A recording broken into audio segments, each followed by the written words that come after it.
नमस्कार साथियों, मैं मनीष भारती संस्कृति प्लेटफॉर्म पर आप सभी का स्वागत करता हूं। साथियों, जैसा कि हम सभी जानते हैं कि पिछले दिनों लद्दाख में हिंसा देखने को मिला। हालांकि लद्दाख का ये डिमांड रहा है कि उसे 6th शेड्यूल में शामिल कर दिया जाए और दूसरी बात पूर्ण राज्य का दर्जा दिया जाए। इसके अलावा कुछ और मांगे हैं कि स्थानीय समुदाय को किस तरह से नौकरी वगैरह में प्राथमिकता दी जाए। इन सब चीज़ों को लेकर के लंबे समय से लद्दाख में प्रदर्शन वगैरह चलता रहा है, लेकिन पिछले दिनों का प्रदर्शन जो है वह हिंसात्मक गतिविधि का स्वरूप पकड़ा और इस वजह से आप जानते हैं कि बहुत ज्यादा वहां पर जानमाल की क्षति हुई।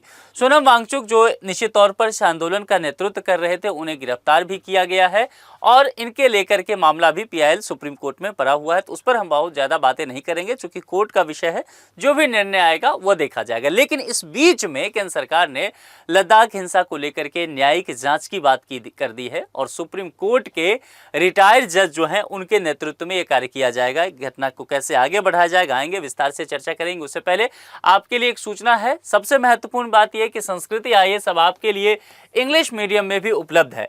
दिवाली स्पेशल ऑफर भी इसके साथ दिया जा रहा है इस बैच पर, जिसकी वैलिडिटी 22 अक्टूबर तक रहने वाली है। GS फाउंडेशन बैच की चर्चा करेंगे तो UPSC और UP PCS दो अभी कोर्स आया है, जिसे लाइव ऑनलाइन मोड से आप ले सकते हैं। फ्लैट 75% तक ऑफ दिया गया है। यानी कि कहने का तात्पर्य यह है कि जो 100 स्टूडेंट होंगे पहले नामांकन लेंगे, उन्हें केवल 25,000 ही फी देना है। नामांकन शुरू हो चुका है साथियों, इसीलिए यहां पर बैच स्टार्ट की घोषणा भी कर दी गई है, जो इसी महीने 30 अक्टूबर से होने वाली है। तो जाहिर सी बात है, सीट कम है, आपको तत्परता दिखानी होगी। यह संपर्क सूत्र है, यहां संपर्क करके विशेष जानकारी लीजिए। उसके बाद अपने मनचाहे कोर्स में आप नामांकन करा सकते हैं। देखिए, लद्दाख वायलेंस को लेकर के बात किया गया कि लद्दाख हिंसा की होगी न्यायिक जांच।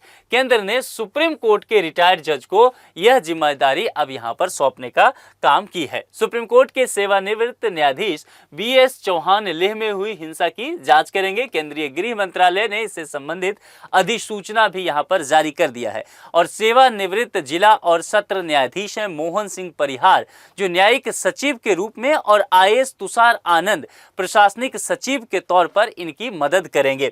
दरअसल इस घटना के विषय में हम सब जानते हैं कि पिछले दिनों यह घटना किस तरह से लद्दाख में हुआ और एक तरह से कहा गया कि जेनजी का एक आंदोलन, जो चूंकि उससे पहले नेपाल में हुआ था, तो कहा गया कि जेनजी का आंदोलन जो है वह कहीं न कहीं लद्दाख से पूरे देश में फैल सकता है और आगजनी की घटना की गई। लद्दाख हम सभी जानते हैं कि भारत का एक पर्वतीय राज्य है, ट्राइबल्स ग्रुप वहां पर ज्यादा हैं। निश्चित तौर पर चीन के साथ बॉर्डर साझा करने की वजह से वह सामरिक दृष्टिकोण से हमारे लिए बेहद महत्वपूर्ण हो जाता है। वहां पर इस तरह की हिंसक घटनाओं का होना निश्चित तौर पर दुर्भाग्यपूर्ण स्थिति है। और सोनम वांगचुक चूंकि आप जानते हैं कि एक साइंटिस्ट हैं, पर्यावरणविद हैं, इनके द्वारा इन सब चीजों को कहीं न कहीं नेतृत्व किया जा रहा था, इसीलिए इन्हें अरेस्ट किया गया है। 14 सितंबर को लेह में विरोध प्रदर्शन के दौरान हिंसा भी हो गई थी और आप जानते हैं पुलिस वालों से झड़प हुआ, जिसमें 4 लोग मारे गए थे, 90 लोग घायल हो गए थे।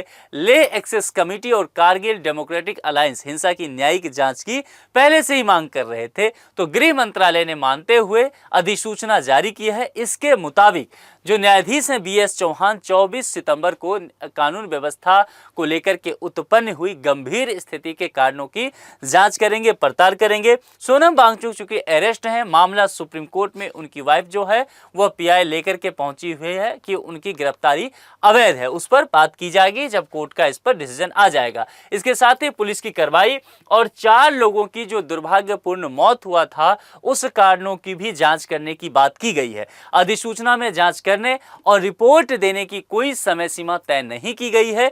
यहां पर ध्यान दीजिएगा मैंने क्या कहा, यानी कि जांच करने और जांच की रिपोर्ट जो है उसका टाइमलाइन अभी तक फिक्स नहीं किया गया। नहीं तो होता है ना कि आपको 15 दिन के अंदर रिपोर्ट सौंपनी है, 1 महीना के अंदर देना है, यह फिलहाल नहीं बताया गया है। हिंसा के बाद जो पर्यावरण कार्यकर्ता, जो मैंने पहले भी बताया, सोनम वांगचुक है, उन पर राष्ट्रीय सुरक्षा कानून के तहत गिरफ्तारी उनकी हुई है और उनकी पत्नी गिरफ्तारी के खिलाफ सुप्रीम कोर्ट में चुनौती भी दी है। तो अब ये देखना होगा कि जब ये न्यायिक जांच सुप्रीम कोर्ट के रिटायर्ड जज के नेतृत्व में संपन्न होता है, फिर उस रिपोर्ट में जो स्थिति बताई जाती है उसमें क्या क्या निकल करके सामने आता है। चूंकि देखिए, लद्दाख की स्थिति को किसी भी तरह से कंट्रोल करना केंद्र सरकार के लिए बेहद आवश्यक है। हाल ही में कल ही एक कॉन्क्लेव में न्यूज़ चैनल पे देश के गृह मंत्री अमित शाह को मैं सुन रहा था, उन्होंने कहा कि समय आते ही जल्द ही लद्दाख को पूर्ण राज्य का दर्जा भी दिया जाएगा। उन्होंने कहा इस बात को लेकर के बातचीत चल रही है, लेकिन बीच में इस घटना वगैरह की वजह से वह रुक गया है,